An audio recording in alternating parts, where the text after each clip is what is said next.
Good morning and welcome to Whenever You Are. I am Bandit Haze and today I'm going to be talking about Wonder Woman! Because here's the thing, people talk about this movie like it's some major triumph in female empowerment. So I feel like, well, I guess I'm going to have to mansplain some things. Because the truth is, this movie is like the guy that buys you flowers every day with the money that he stole from your purse.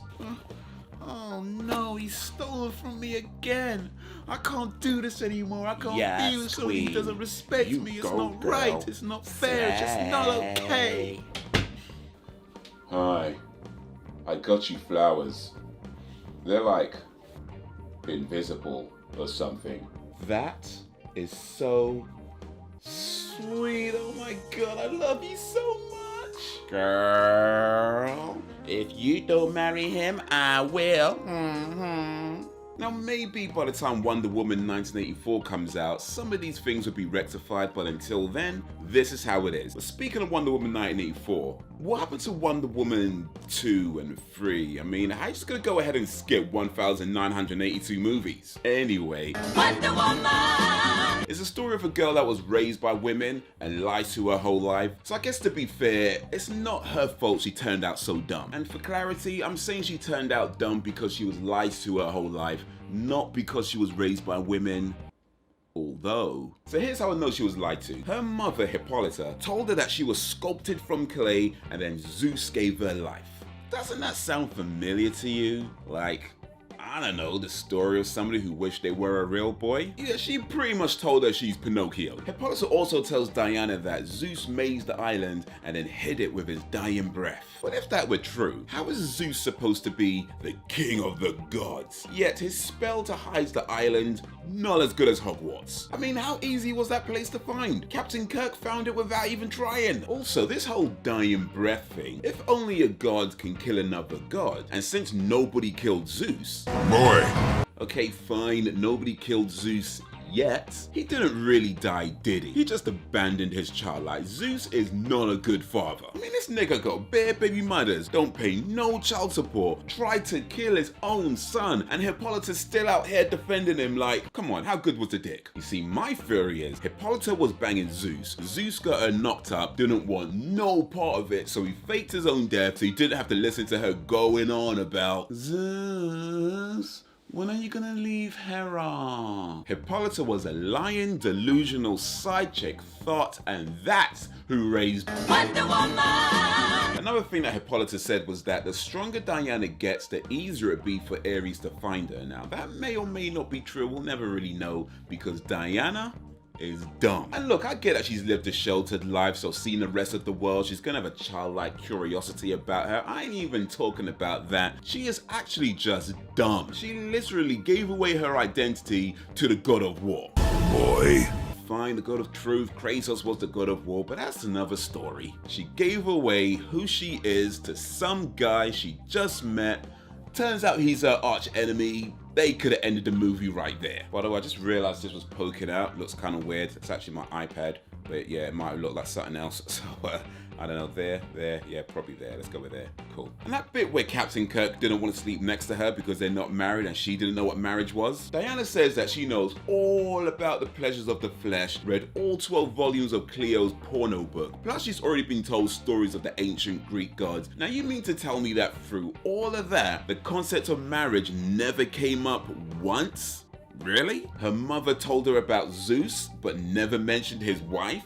Really? Which actually further proves that Hippolyta was a lying, delusional side chick thought. But anyway, Diana says that the Cleo books came to the conclusion that men are essential for procreation, but are unnecessary for pleasure, which begs 3 questions. How do these women procreate? Do they even procreate? I mean, none of them seem to age, so maybe not, right? But the most important question, if men are unnecessary for pleasure, does that mean that all these women are just fingering themselves and playing with their tits all day? I mean, I'm not saying that should have been in the movie, just saying.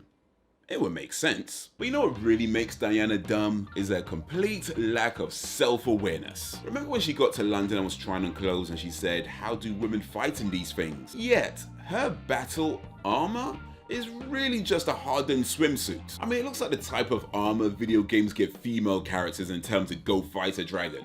I don't think you have the facilities for that, big man. And if you got that reference, put it in the comments. But there is something of importance to note here. As we find out at the end, Diana is a god because only a god can kill another god, which means, although she might not have known it at the time, her armor was actually appropriate because none of them can kill her anyway. In fact, during the Attack on Titan scene, Diana gets a cut in her arm that heals really quickly, like even the other Amazonian was surprised. So even though she might not have known that she's a god yet, she would have at least known that she has some Wolverine-style healing abilities, especially since that is the only time she takes any damage. Like throughout every other battle in the film, doesn't even get a speck of dirt on her. Her hair and makeup stay on the point, so yeah, she could have just walked around naked and let the bullets bounce off her boobs. I mean, I'm not saying that should have been in the movie, just saying it would make sense. But perhaps the worst thing about Wonder Woman is that Wonder Woman hates women. First of all, she must have been really rude to her tutors because apparently a whole bunch of them quit on her. Like, how bad a child do you have to be for a tutor to not want to tutor you? Plus, she's disobedient to her mother. And yeah, Hippolyta, or should I say Hippolyta, or should I say Hippocrita, or should I say, okay, I'll stop now. Yeah, Hippolyta was a lying, delusional side chick thought, but Diana didn't know that. She almost killed her auntie, accidentally on purpose, and that's after she took bare risk in training her. Like, no respect, fam. During the Attack on Titan scene, Diana lets that bullet hit the other Amazonian, like literally watches it fly by in slow motion and does nothing. And it's not like she couldn't. When she got to London, she insults Captain Kirk's secretary by calling her a slave. That's a working woman at a time when a lot of women didn't work. And then this princess comes along and calls her a slave? Nah. Right before the German party, there was that woman who got up from a coach to go pee in the bushes. Then Diana just mugged her for a blue dress. And by the way, that blue dress, later Diana takes it off and she's got her armor underneath. There is no way her armor was underneath that dress. Like boots, maybe. But what about her armbands and her tiara? I wonder where they went, woman. And she hangs around this Captain Kirk guy for like a week or whatever, and already they're all kissy, yet she spends her whole life surrounded by women and no hot lesbian action. I mean, I'm not saying that should have been in the movie, I'm just saying it will make sense. But anyway, before I end this video, let me just go for a few other things. First of all, if you liked Wonder Woman, check out this movie. I don't think it did particularly well, so maybe you've never heard of it, but it stars former UFC fighter Gina Carano, and without giving away too much, a few superheroes and villains get their asses kicked. Now, so that bit where Captain Kirk stumbles onto Themyscira on a plane, and then the Germans are chasing him on a boat, they're only a few minutes behind him. Now look, I'm no scientist or whatever, but I'm pretty sure that an aircraft can travel way faster than a ship, so there's no way they should be that close behind him. But to be fair, I suppose Captain Kirk is more used to flying spacecraft, so. One of the biggest piss takes in this movie is something that I don't think too many people, if anybody, even noticed. So that bit where Captain Kirk goes chasing after Diana, Samir says, "How will he find us?" The chief then replies with, "I know how." They had the one Native American guy say, "I know how." Really? With everybody being so woke these days, how did that not get noticed? Another piss take in this film is, why is the... Now, how can I say this without getting in trouble? Why is the corpulent woman called Etta Candy when clearly nobody else ate her candy?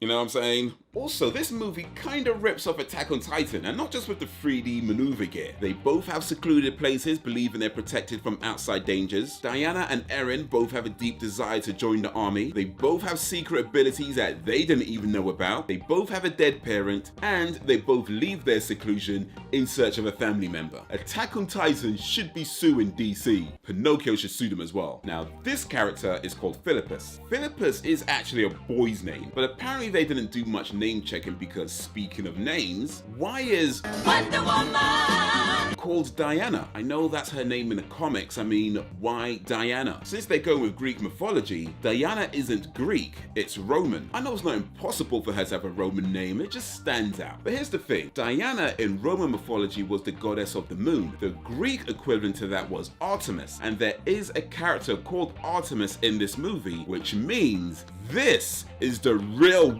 Wonder Woman! Woman. And by the way, her real name is Ann Wolfe. She's a former boxer that held 3 different titles in 3 different weight classes at the same time. So yeah, she'll definitely whoop everybody's ass. They need to reshoot this film with Ann Wolfe as the lead. It'd be 20 minutes long, just stepping on Ares' neck like, I told you, boy, don't play with me, fool. So in conclusion, Wonder Woman is a dumb superhero that hates women, that has a lying delusional side chick thought for a mother, isn't even the real Wonder Woman. Linda Carter is still banging. Rosario Dawson is the greatest Wonder Woman ever, even though I haven't actually seen her version of Wonder Woman. Everything Rosario Dawson does is great, so yeah, you should definitely see this movie if you haven't already, because I really enjoyed it. Not even a joke, by the way, I really did like this film. Definitely one of DC's better ones in recent years. And that is what I think of Wonder Woman. What do you think? Ann Wolfe or Layla Ali? Let me know down below, and if you like this video, give it a like and share it amongst your friends. If you did not like it, then give it a dislike and share it amongst your enemies. You can check out more videos, follow me around the web, but that is all for now. So thank you for watching, and until whenever, if ever, close your heart to it, boy.